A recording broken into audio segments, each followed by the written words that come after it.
In 1985, Reinhold Messner received an offer that no climber in history had ever received, and that no climber after him has been offered since: permission to become the first person to stand on the summit of Mount Kailash. Reinhold Messner was, at that point in his career, the most accomplished mountaineer alive on Earth.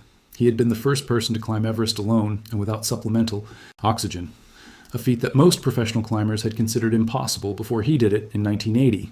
He had made the first ascent of Nanga Parbat's Rupal Face, one of the most lethal rock walls in the Himalayan range.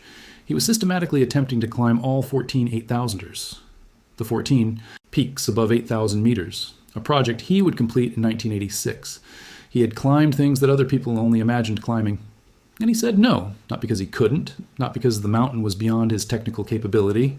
At 6,638 meters, Kailash is well within the range of an acclimatized climber of Messner's ability.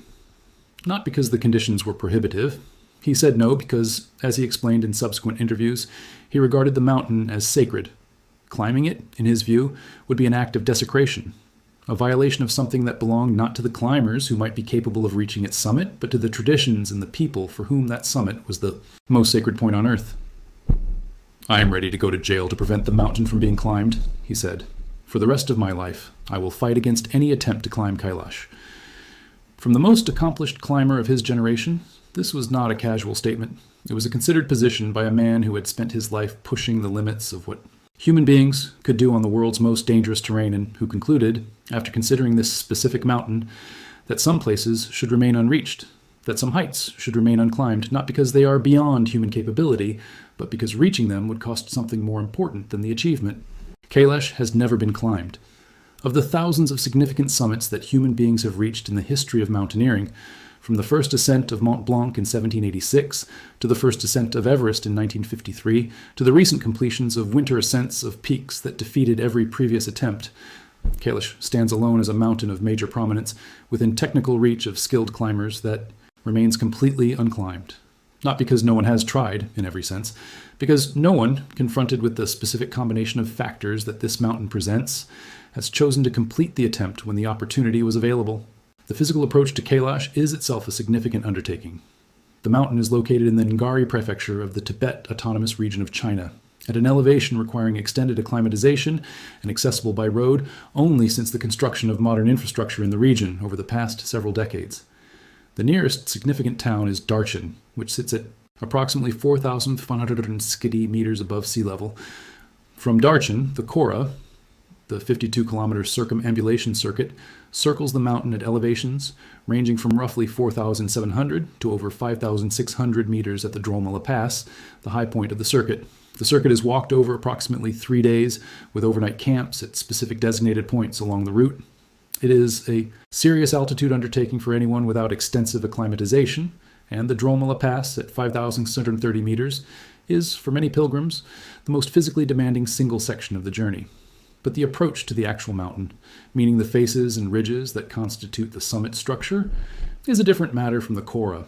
The mountain's four faces present different technical challenges. The north face, described in Tibetan Buddhist texts as the face of shining crystal due to the specific light-reflecting properties of its rock and ice, is the most dramatic from a visual standpoint and the one most frequently photographed.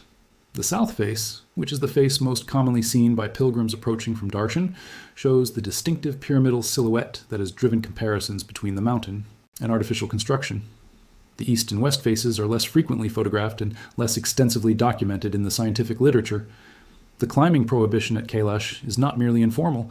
The Chinese government, which controls access to the Tibet Autonomous Region through a permit system that requires separate authorization for entry beyond Lhasa, has consistently declined to issue climbing permits for Kailash in a way that is essentially policy rather than case-by-case decision.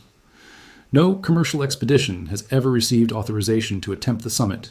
The combination of Chinese administrative policy, the religious sensitivities of all four major traditions that regard the mountain as sacred, and Messner's publicly stated position, has created a situation in which the mountain has effectively been removed from the catalog of peaks that the international mountaineering community regards as contestable. What has been permitted and what has been undertaken in various forms over the past century is close approach and photogrammetric survey from the mountain's lower flanks and surrounding terrain. The earliest documented Western engagement with the mountain includes Herbert Taishi's 1936 expedition, in which the Austrian-Swiss explorer reached the southern approaches to Kailash and conducted some of the earliest systematic photography of the mountain's faces from close range. Sven Hedin's expeditions in the early 20th century, which established the modern understanding of Western Tibetan geography and confirmed the headwater locations of the Indus and other major rivers in the Kailash region, did not include close mountaineering approaches to the summit itself. The early Chinese period restriction of access, from 1950, when the People's Republic of China established control over Tibet, closed the region to foreign visitors almost entirely for decades. Pilgrimage access for Indians, who constitute the majority of non-Tibetan pilgrims to Kailash under the Hindu and Jain traditions, was suspended from 1962, when the Sino-Indian War closed the border, until 1981, when a formal pilgrimage arrangement between the Indian and Chinese governments was re-established on a limited and closely managed basis. The terms of pilgrimage access have changed repeatedly in subsequent decades, reflecting the political relationship between India and China and the administrative policies of the Tibet Autonomous Region. The practical consequence of these restrictions is that Mount Kailash is, from a scientific measurement standpoint, the most important unclimbed mountain on Earth, and one of the least extensively measured from close range. The surveys that have been conducted, aerial photography, satellite remote sensing, limited ground-level photogrammetry from the circumambulation route, provide a picture of the mountain's external geometry that is detailed at the scales available to these methods, but that lacks the high-resolution close-range data that a survey team working on the mountain's faces could produce. The specific features that have generated the most attention in the alternative research community, the unusual linearity of the summit ridgelines, the apparent regularity of the face geometry, the cardinal alignment of the four faces, are features that the available remote sensing data can characterize at the resolution of satellite imagery, but cannot resolve at the resolution that would definitively distinguish natural rock fabric controlled erosion from any other geometric pattern.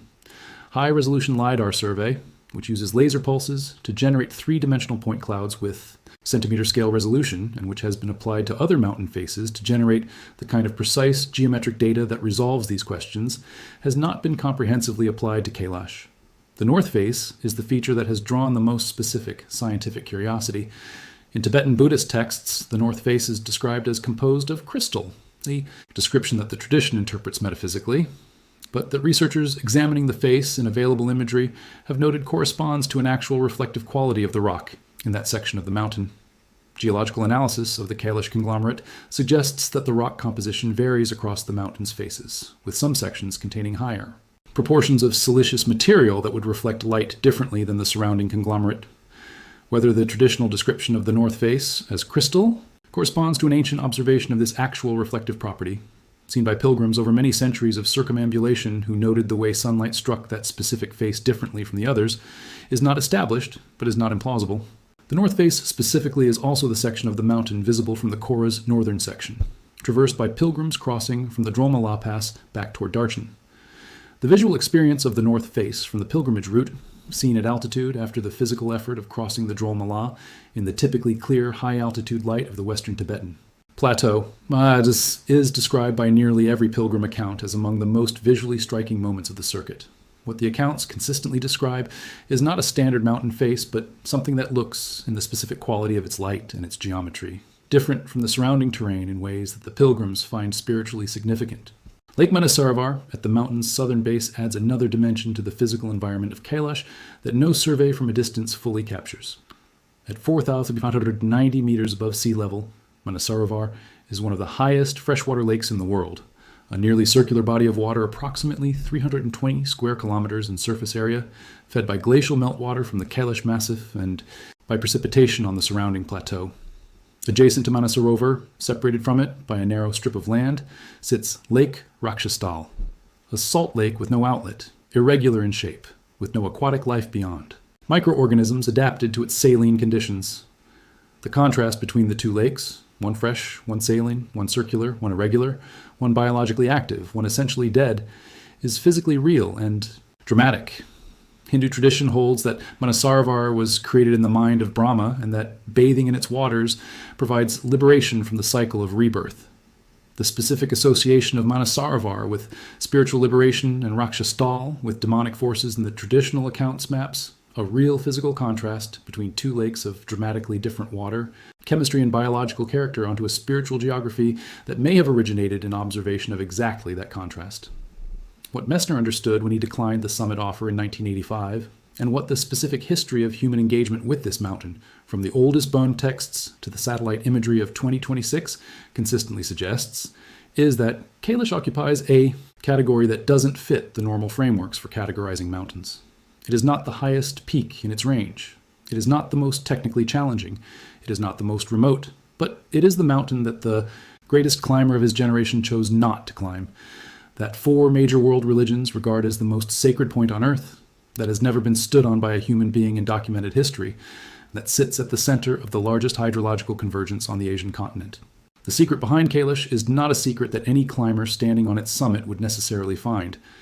It is a secret embedded in the specific combination of physical facts: the hydrological convergence, the geological pyramid, the cardinal alignment, the reflective north face, the dual lakes, that has drawn human attention to this specific location for as long as human beings have lived in its vicinity.